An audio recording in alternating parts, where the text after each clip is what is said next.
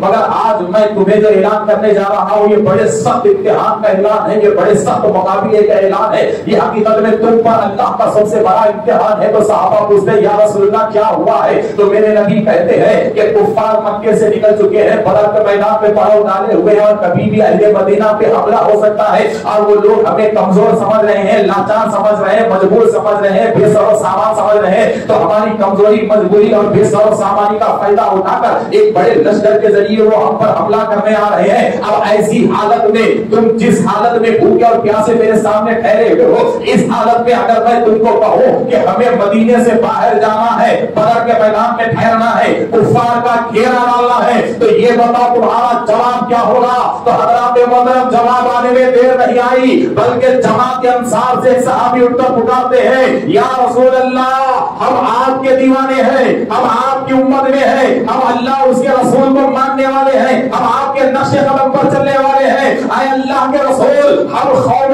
موسیٰ نہیں ہیں، ہم بنی اسرائیل کی قوم نہیں ہے جو اپنے نبی سے کہہ دے کہ آپ اور آپ کا اللہ جان کے دشمن سے لڑے، بلکہ یا رسول اللہ ہم آپ کے غلام ہیں، ہماری بھوک اور پیاس کو چھوڑ دیجئے، بس یہ بتائیے کہ کس مقام پر اور کس طریقے سے کفار کو روکنا ہے، کس طریقے سے کفار کو روکنا ہے۔ تو حضرات محترم ذرا دیکھیے 313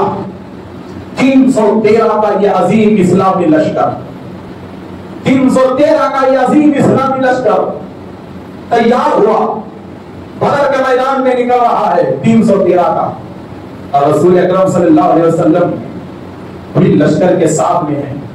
مگر وہ 313 کا اسلامی لشکر جو سب سے پہلی جنگ کے لیے میدان سے مدینے سے نکل رہا ہے، تو رسول اکرم صلی اللہ علیہ وسلم وہ 313 کے عظیم لشکر کو جب میدان سے نکالا، بدر کے میدان میں آئے، تو میرے نبی نے دیکھا کہ بدر میں جتنے بھی 1 2 3 جو بھی پانی کے کنویں تھے اس پہ قبضہ کفار کا ہو گیا ہے، جو بھی پانی کے چشمے تھے کفار کا قبضہ ہو گیا ہے۔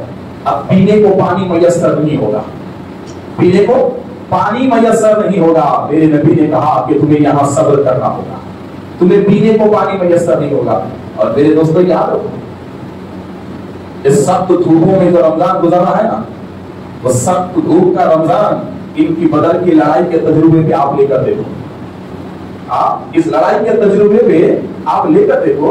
اور یہ لوگ صرف رمضان ہی میں روزہ نہیں رہتے تھے، بلکہ 5 سال ہجرت کے شروعات کے ایسے گزرے کہ انہیں مہینہ مہینہ روزہ رہنا پڑا، ایسے خطرناک حالات مسلمان پر گزرے کہ ہفتہ ہفتہ یہ لوگ روزہ رہتے تھے اور کسی کو معلوم بھی نہیں پڑتا تھا کہ یہ بھوکے ہیں، کسی کو پتہ ہی نہیں چلتا تھا کہ یہ بھوکے ہیں۔ دیکھیے حضرت عمر فاروق رضی اللہ تعالیٰ 3 سے 4 دن کا فاقہ آپ پہ ہو گیا۔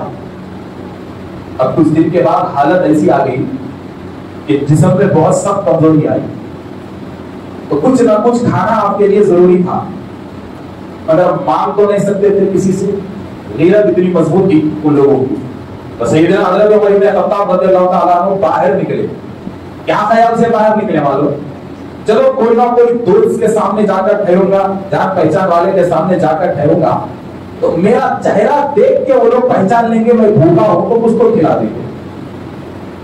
ٹھیک ہے، یہ ارادہ کر کے آپ نکل گئے تو مختصر ایک صحابی سامنے آئے، ارادہ کیا کہ چلو ان کے سامنے ٹھہریں گے۔ تو پوچھنے کا انداز بھی کیا تھا حضرت عمر کا؟ انہوں نے ان سے پوچھا، انہوں نے ان سے کیا پوچھا؟ رسول کریم صلی اللہ علیہ وسلم کے ایک حدیث کے بارے میں پوچھا کہ میرے نبی نے فلاں ٹائم پہ ایسا کہا تھا کہ یہ صحیح ہے؟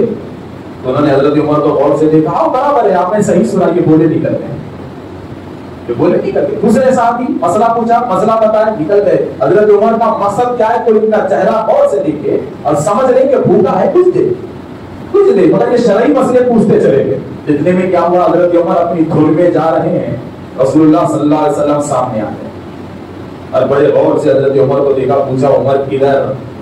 تو نبی سے کیا چھپاتے؟ کہا یا رسول اللہ کچھ نہیں، 3 دن کے اوپر کا مسئلہ ہے، پیٹ خالی ہے، جسم میں کچھ کمزوری آ گئی، سوچا کہ کسی دوست کے پاس ایک کھجور تو صحیح مل جائے، نکلا ہوں۔ تو میرے نبی نے کہا اچھا عمر کو بھوک لگی ہے، تو آقا نے کہا کہ چلو آج عمر ہمارا مہمان، کہا کہ عمر ہمارا مہمان۔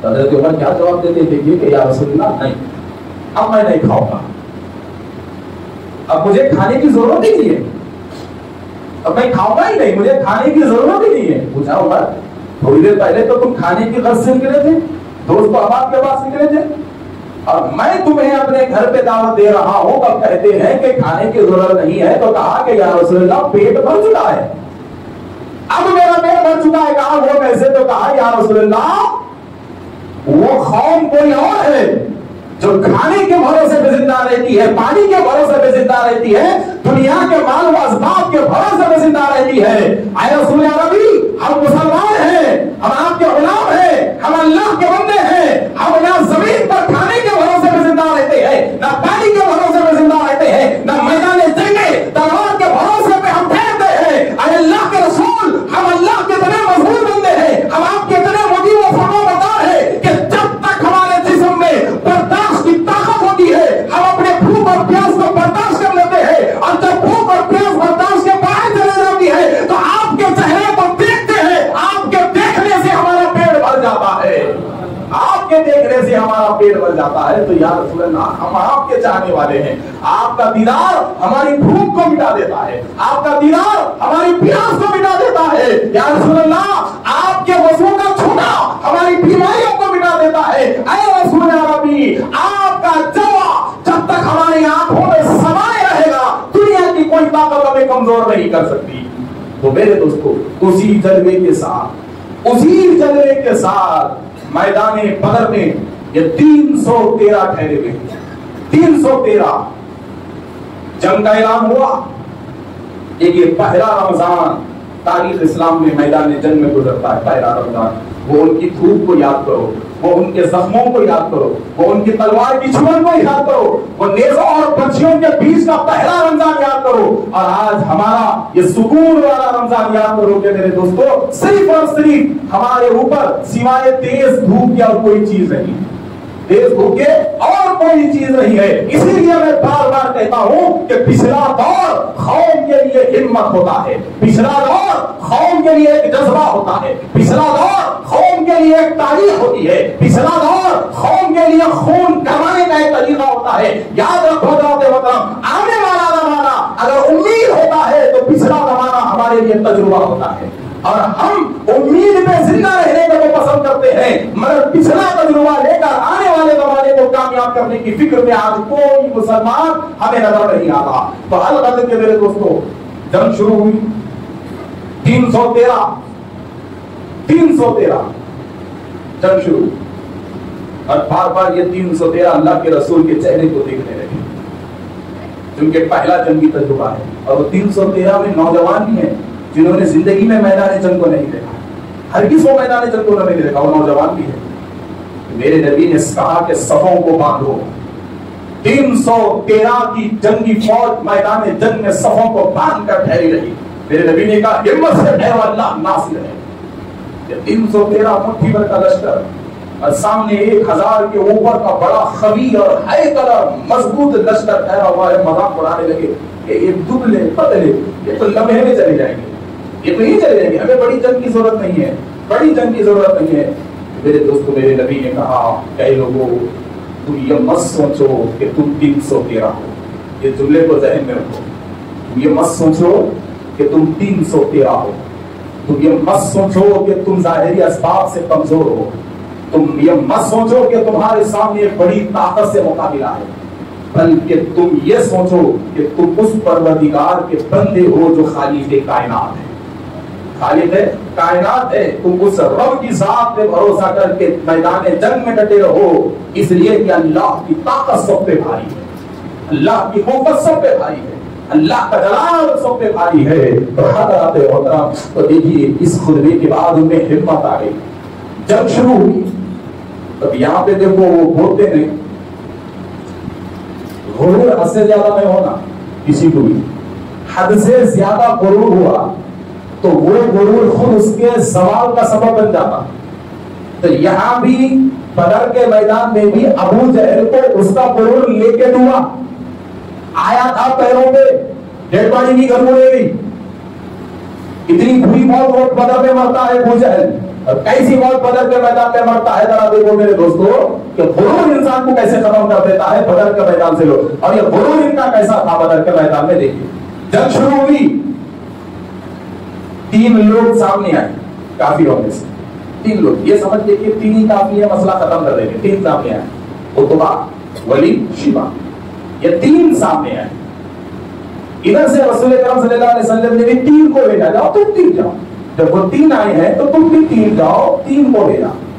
یہ جو ولید، یہ جو عتبہ ہے نا، جب یہ 3 صحابہ، یہ 3 مجاہدین جب سامنے آئے جنگ کے لیے ان سے مقابلہ کرنے کے لیے، کا غرور اور کا تکبر دیکھیے، اور تکبر انسان کو مارتا کیسا ہے وہ دیکھیے۔ تو انہوں نے ان سے حسب نسب پوچھا، کون ہے تو اس کے بیٹے کیا ہے، فلاں فلاں پوچھا، انصار کی جماعت سے تھے یہ 3۔ تو فوراً رسول اللہ سے کہا کہ اے محمد یا نبی، کیا تمہارے پاس کوئی صحیح بہادر نہیں ہے جو کسانوں کو لڑنے کے لیے ہمارے پاس بھیج دیے، کھیتی باڑی کرنے والوں کا ہمارے پاس بھیج دیے؟ بھلا ہم کہاں، یہ کسان کہاں، ہمارا خاندان کہاں، یہ چھوٹے موٹے کسان کہاں؟ اب ہماری تلوار کیا یہ چھوٹے موٹے کمزوروں اور کسانوں پہ دے گی؟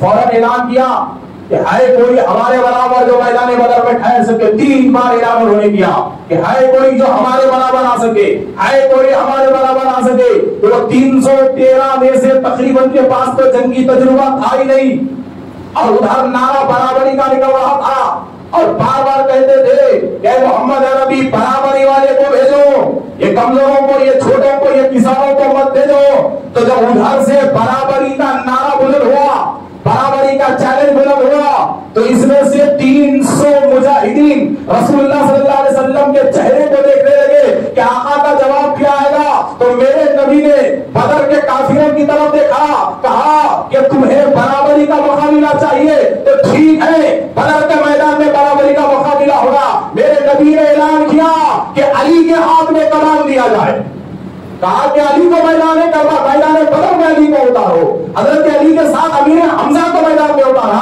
تو ذرا دیکھیے میرے دوستو کیا شان ہے کہ ایک طرف داماد ہے، دوسرے طرف چچا ہے، اور پھر ایک طرف صحابی حضرت عبیدہ، دونوں کو مولا علی مشکل کشا کے ساتھ بدر کے میدان میں اتارا گیا۔ اب برابری کا نعرہ ختم ہو گیا، اس لیے کہ میدان بدر میں اسلام کے لیے سب سے پہلی تلوار اگر یمن سے نکلتی ہے تو مولا علی کی نکلتی ہے، اور برابری کا نعرہ لگایا گیا تو خاندان بنو ہاشم کی وہ تلوار تھی، خاندان بنو ہاشم کی وہ تلوار تھی۔ الغد کے حضرات محترم جنگ شروع ہوئی، وہ جو 3 برابری کے نعرہ لگائے تھے وہ تینوں لمحے بھر میں مردہ ہو گئے، تڑپتے ہوئے پڑ پڑ گئے جب ابو جہل نے اپنے 3 سرماؤں کو میدان بدر میں تڑپتے ہوئے دیکھا تو 1000 جو پیچھے تھے نا وہ 1000 اپنے اونٹوں کو پیچھے لینے لگے. ابو جہل حیران یہ کیا کیا جائے یہ کیا کیا جائے. تو یاد رکھو مسلمانوں یہاں دیکھو یہ 313 ہے مگر یہ 3 مر گئے تو 1000 پیچھے جا رہے ہیں. تو گویا کہ بدر کا میدان بتا رہا ہے کہ اے مسلمانوں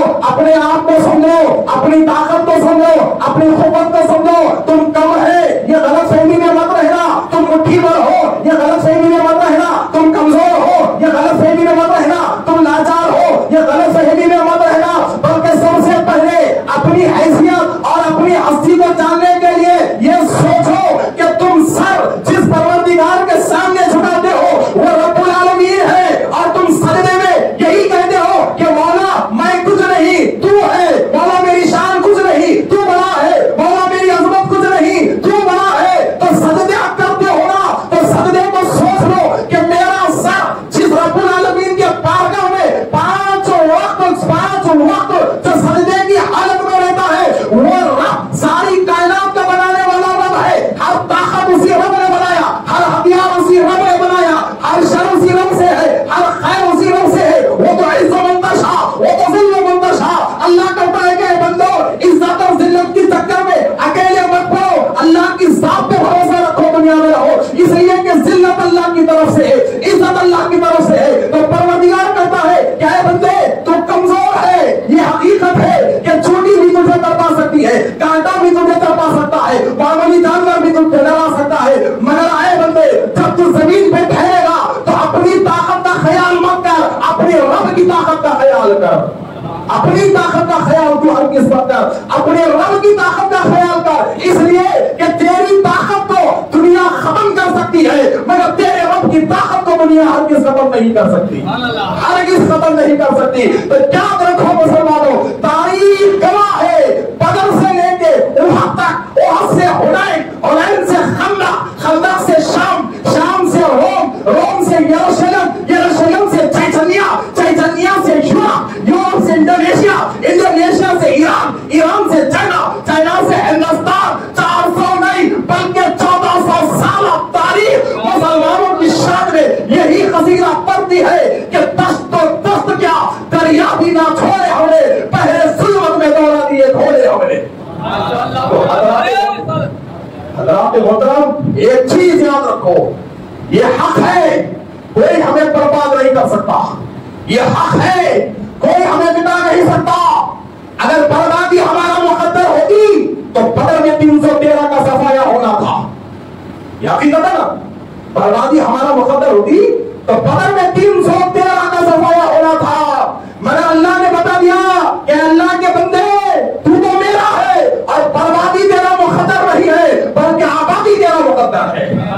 زمین کو دنیا کو آباد کرنا یہ مسلمانوں کا مقدر ہے. اور تاریخ اٹھا کے دیکھو, فرعون آیا مقصد اسلام کی بربادی مگر فرعون ڈوبا, نمرود آیا مقصد اسلام کی بربادی مگر نمرود کا خاتمہ ہو گیا, حامان آیا مقصد اسلام کی بربادی مگر حامان کا خاتمہ ہو گیا, شداد آیا مقصد اسلام کی بربادی اس کا خاتمہ ہو گیا, بڑے بڑے سورما آئے, ابو جہل مقصد اسلام کی بربادی مگر خاتمہ اس کا, ابو لہب مقصد اسلام کی بربادی خاتمہ اس کا. اور آج کے دور میں دیکھو 100 سال تاریخ کو اٹھا کر دیکھو کہ کبھی افغانستان میں اسلام کی بربادی کا مقصد, کبھی عراق میں اسلام کی بربادی کا مقصد, کبھی فلسطین میں اسلام کی بربادی کا مقصد, کبھی شام میں اسلام کی بربادی کا مقصد, کبھی چچنیا میں اسلام کی بربادی کا مقصد. ارے ہوا کیا 100 سال میں ایک فلسطین کے بچے کے پتھر کو نہیں روک سکے تو پوری دنیا میں اسلام کو کیسے روک سکتے ہیں, پوری دنیا میں اسلام کو کیسے روک سکتے ہیں. تو الغد کے آخری بات کہ بدر کا یہ میدان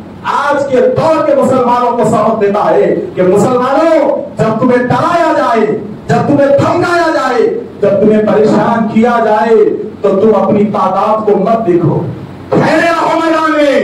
اس لیے کہ بربادی یہ مسلمان کے مقدر میں نہ تھی نہ رہے گی, نہ تھی نہ رہے گی, اور کوئی قوم مسلم کو برباد نہیں کر سکتا. اس لیے کہ ہماری آبادی تو 313 سے شروع ہوئی, ہماری آبادی تو 313 سے شروع ہوئی. تو بدر کا یہ آخری سبق یاد رکھیے کہ اکیلا ہوں یہ کبھی مت سمجھنا,